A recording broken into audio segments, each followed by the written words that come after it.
माझं नाव श्रीकांत सुद्धा. आपल्याकडे सिलिकॉनचे असे व्हॅक्यूम आहेत प्रोडक्ट आहेत SS स्टील, त्याची वॉरंटी दिली जाते. याला ह्याच्यासाठी पण ड्रिलिंग स्टिपिंग करायची गरज नाही. Without drill without screw suction असतात. बघून घ्या कसं लावायचं आधी. हे बघा, घरामध्ये टाईल्स आहे, उडन आहे, मिरर आहे, काच आहे, प्लाय आहे, लोखंड आहे. हे सिलिकॉनचा रबर येतो, याला चांगल्या प्रकारे पुसून घ्या किंवा टाईल्स उडन मिरर जिथे लावायचं आहे ते कोरडं करून घ्या.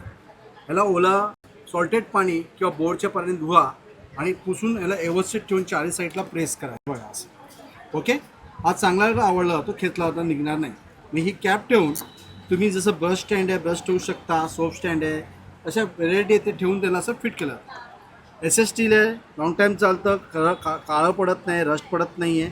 स्ट्रिपिंग ड्रिलिंग करायची गरज नाही. विदाउट ड्रिल विदाउट स्ट्रिल. साबणदाणी साबण ठेवण्यासाठी आहे, ब्रश स्टँड आहे, ब्रश ठेवण्यासाठी सोप स्टँड आहे, सर्व आहे. असं हँडवॉश आहे, कॅन्डीचा